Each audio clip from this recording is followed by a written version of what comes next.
So for the past month, I've been using a device with a physical keyboard. Yes, the Unihertz Titan as one of my daily drivers. Now, this device reminds me on how I absolutely love over the smartphones. And man, do I wish BlackBerry was still here because I absolutely love BlackBerry. I would wish that Unihertz would have focused a lot more on this device. Man, let's have a conversation about it. Sit back, relax, and get your popcorn ready and follow me on this journey. Let's go.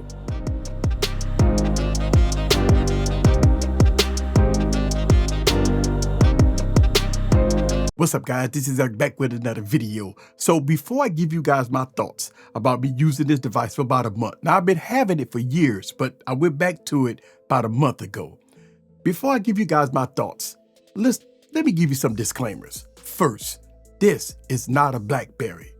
This phone is stuck on Android 10 with 2022 security patches.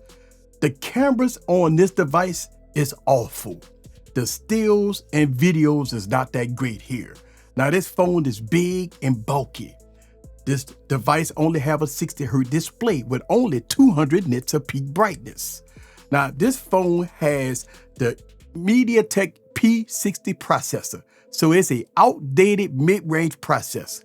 And this device is still priced sky high at above $314. No one should buy this phone in 2025 unless you understand what you're buying. So with all that out the way, you may ask the question, why I went back to the Unihertz Titan after this device been out since 2019? Well, let's talk a little bit about the specs. You got a 4.6-inch 1432 by 1436 display, 60 gigs of RAM, 128 gigs of storage, dual SIM support, SD card support. On the rear, you got a 16 megapixel camera, and in the front, you got an 8 megapixel camera. Now, as far as video, this device can shoot up to 1440p resolution on the front and the rear. Still not that great. Now, the Unihertz Titan has IP rating, IP67 for water and dust resistance. Now, power in this device has a massive 6,000 milliamp battery. That's right, 6,000 milliamp battery in here. It is running Android 10 to boot, again, with 2022 security patches. Now, this is a 4G LTE device that works on T-Mobile, Mint Mobile, and Verizon Wireless. Now, this device does have NFC, which is good. Now, on the right side, you do have your volume rocker up and down along with a power button. On the left side, you got a programmable button along with the SIM card tray. And at the bottom here, you got a massive keyboard, and it's backlit. You do have a fingerprint scanner, which is really nice. Now, this device is kind of heavy at over 300 grams.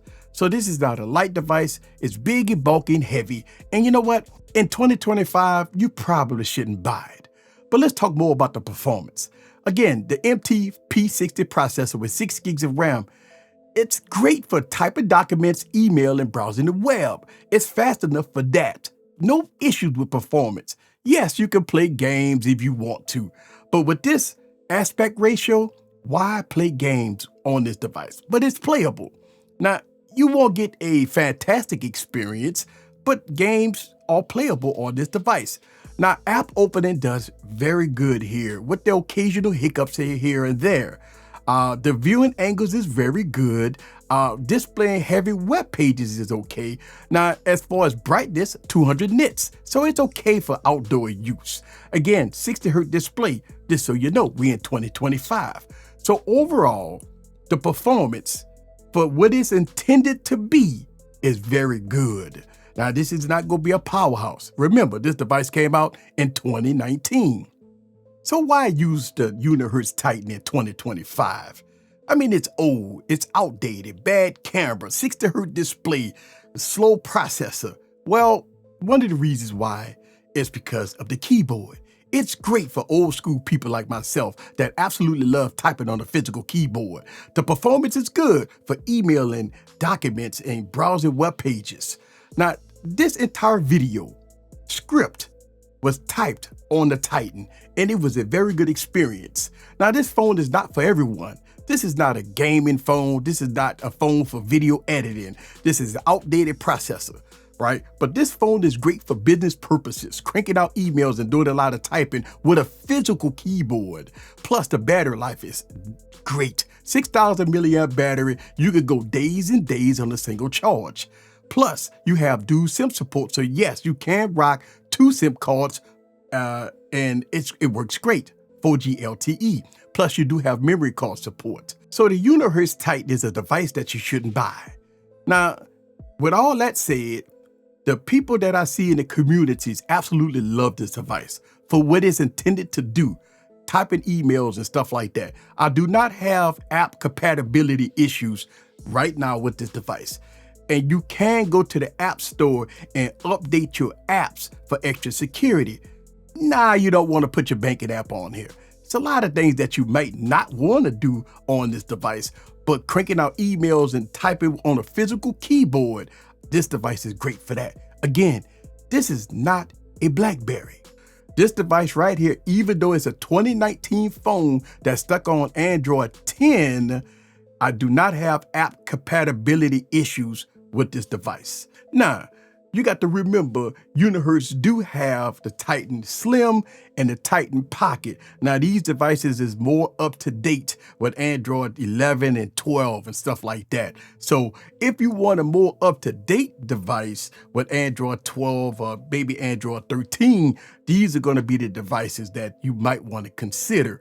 But as far as the OG style Titan, the regular Titan, this device is stuck on Android 10 and look like it's no hope for updates. All right, if you want to see more oldie but goodie videos, make sure you subscribe and hit that notification bell.